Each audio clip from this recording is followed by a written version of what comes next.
Our lives are changing rapidly. Our plans and schedules and some of our most basic routine all feel like they're changing on us by the hour. This is certainly a difficult, strange, and unprecedented time. Many people are saying, we've never seen anything like this in our lifetime, where we can't be in physical contact with anyone during a crisis that's affecting everyone. It is hard, it's disappointing, it's life-altering, and even life-threatening for many people. So what do we do? What do we do when we're feeling crushed, when we feel hopeless, confused, and beat down by the circumstances of life that are totally out of our control? I want to look at a passage that has always challenged me, but has never failed to comfort me and point me in the right direction, to point me to Jesus and the strength that he provides. And my hope is that the way God has used this passage to help me and strengthen me, he would do the same for you. A reading from Philippians chapter 4, verses 11 through 13. I'm not saying this because I am in need, for I have learned to be content, whatever the circumstances. I know what it is to be in need, and I know what it is to have plenty. I have learned the secret of being content in any and every situation, whether well-fed or hungry, whether living in plenty or in want. I can do all things, and I can do all this through him who gives me strength. In any and every circumstance, in any and every circumstance, this is the remarkable, audacious, and comprehensive language that Paul uses here in verse 12. In any and every circumstance. Here, a man who is claiming that he has learned how to face all the different ebbs and flows of life and to face them with contentment in his heart. Right away, we need to see that Christianity recognizes changing circumstances of life. True Christianity never presents a theology and a life to be lived where you're always up, but never down. You're always abounding, but never brought low. No, it recognizes the ups and the downs of life, that they're a normal part of life in a fallen world. Another thing we see is that Paul is not claiming to have some magic cure-all pill or prayer or formula that's going to fix all our problems. No. What does he say? He says that he's got something he's learned, something that is enabling him to face all of his problems. God doesn't promise to fix all our problems in the immediate here and now, but he does promise to give us something that will enable us to face our problems and the changing seasons of life with deep commitment. Paul is literally quarantined from the outside world. He's experiencing the worst kind of social distancing that's being forced upon him. The man is in prison, but what is he doing? He's rejoicing. He's giving thanks. But he's doing more than that. He's setting out to help us. He's writing this to us to help us. He's letting us in on a secret. Everyone loves to be let in on a secret. I've never met anyone who would ask them, "You want to hear a secret?" No one I've heard ever said, "No, not really." Everyone wants to know a secret. Here Paul tells us that he's learned the secret to contentment, but he's not keeping it to himself.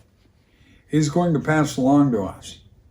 He's learned the secret of how to face any and every circumstance with contentment in his heart. This is what Christianity claims to offer. But what is this contentment that Paul is talking about here And how do we experience it? What is Christian contentment? And how do we get it?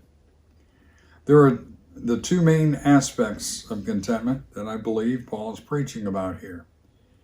In the changing, uncertain, difficult seasons of life, what is the contentment that Paul says is possible to experience? And how do we experience it? Let's begin by defining our terms. Now you might think, why do we need to spend time defining this? Isn't it obvious? Contentment is being satisfied with your life. It's being satisfied in life. But if that's all you think of when you think of contentment, you may be tempted to view contentment in a very passive way. Here's what I mean. If contentment is just a passive attitude of satisfaction, how do you explain what Paul says earlier in chapter 3 when he says, forgetting what lies behind and straining forward to what lies ahead, I press on. I strain forward. The idea is like a dog on a leash straining to get a bone. He says, I'm straining forward. I press on. So which is it? Should we be straining forward and pressing on? Or should we be content? You see, if you think of contentment only, or even mainly in the passive sense, these two passages don't seem to fit together. They seem to be at odds with one another, and they're not careful. And if you're not careful, that view of contentment can easily lead to thinking of it almost as a form of complacency. What do we find in verse 13? Verse 13 says, I can do all this through him who gives me strength. I can do all things. I can do. You see, right there, we can tell that there's an activeness and a doing to Christian contentment. So we might say this: Christian contentment is an active satisfaction of life. What do I mean by that? Well, take the word that's used in the passage, for example. The Greek word that Paul used is translated as content in the end of verse 11. The word literally means to be sufficient. It means to be or to have enough. It's a realization that you're already finished and adequately equipped for the situation that you find yourself currently in. In recognizing that who I am, what I have, and where God has placed me right now is sufficient to fulfill the roles and responsibilities that God has given me. We might define it this way: Christian contentment is appreciating what you have and maximizing what you have. It's the grateful and fruitful use of what you have and where God has placed you. C.K. Charleston said, it is this way: contentment is the skill of getting out of every situation all the good that there is in it. It's maximizing the moment, if you would. And this is what Paul is saying. He's saying, I've learned that in any and every circumstance, Christ can strengthen me to make the most of it. Our challenge right now, in the midst of this corona pandemic, are we looking around and are we asking, Lord, what are you teaching me? God, how can I make the most of this time? How can I get all the good out of it? How can I redeem the time? How can I creatively love my family and love my neighbor? So this is Christian contentment. It's an active satisfaction in the situation. It's the grateful and fruitful use of the means and moments that God places us. So, okay, but how do we get it? How do we experience it? I think that Paul teaches us at least two ways that contentment comes into our lives. We must learn it and we must receive it. 2 times in this passage, Paul says that he had to learn this secret of contentment. Now there's a lot of encouragement in that, because right away you see that contentment is not a special gift for the super Christian. None of us are born with it. All of us must learn it. But there's just the thing. It can be learned. And there are 2 priorities and 2 primary ways that we learn the lesson and the secret of contentment. There is the easy way of learning it and the hard way. There are some lessons in life that we can learn by reading about other people's experience. For example, one way that we're meant to learn this secret and lesson of contentment is by learning it from the characters and stories that we have in the Bible. Do you remember the story of Joseph? Remember that he was being sold into slavery and taken into Egypt. And what did he do with his slavery? Well, he made the most of it. He maximized his moment. He worked his way up to becoming Potiphar's right-hand man. Then when he was unjustly sent to prison, what did he do?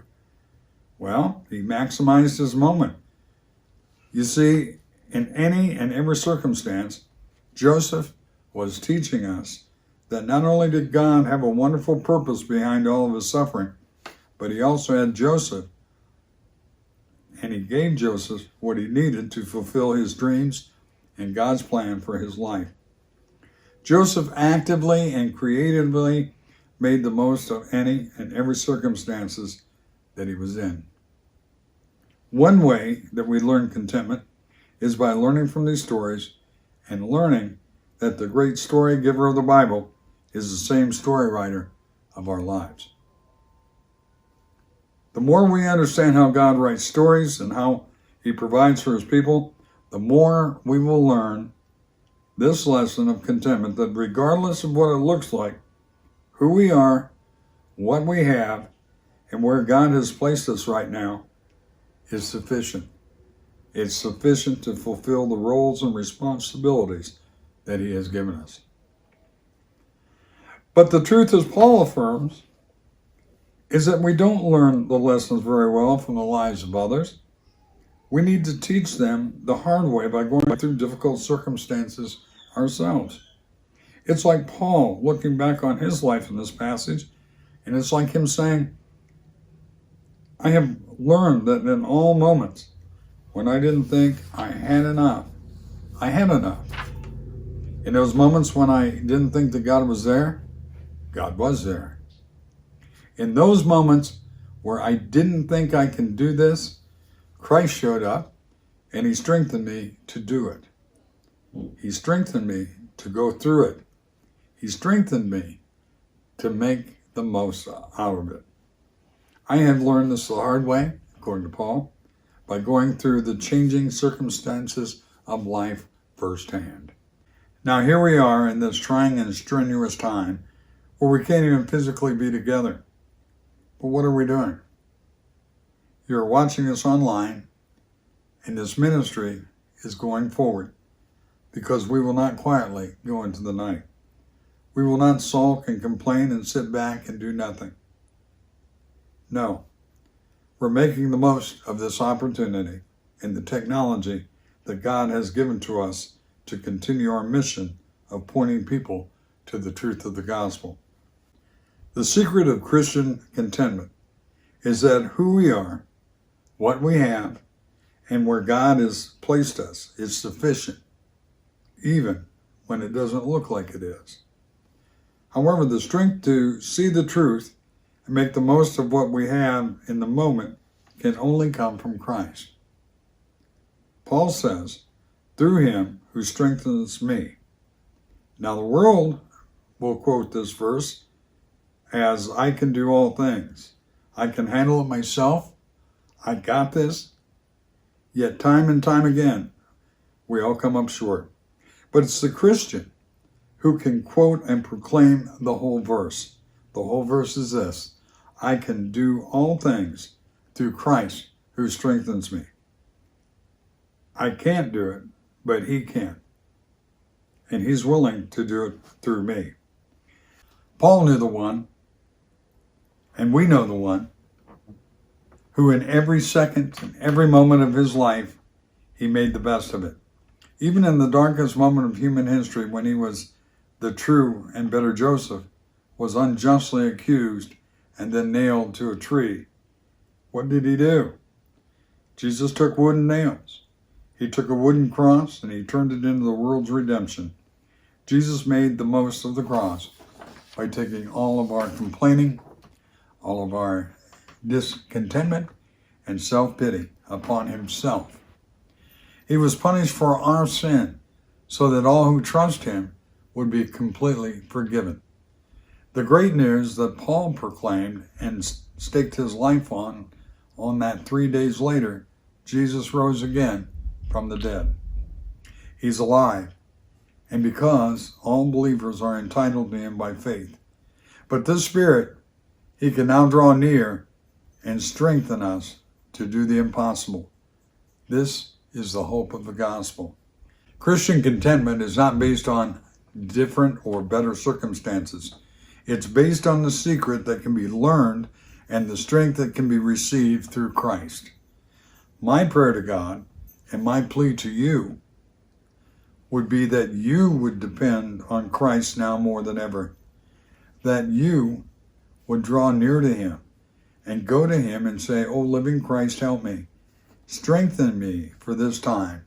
Strengthen me for this moment. I am weak, but you are strong. I've got nothing, but you have everything. I can't do this, but you can." Folks, we didn't decide to have this pandemic happen in our time, but it has.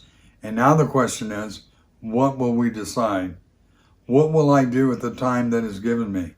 Will I sulk and moan and complain, or will I go to the all-strengthening Christ and say, "Lord, help me. I'm tired. Help me to maximize this moment. Help me make the most of this time for your glory, for others' good, and for joy in my life." Let's do that together. Let's do it now. Friends, remember that we are Christians.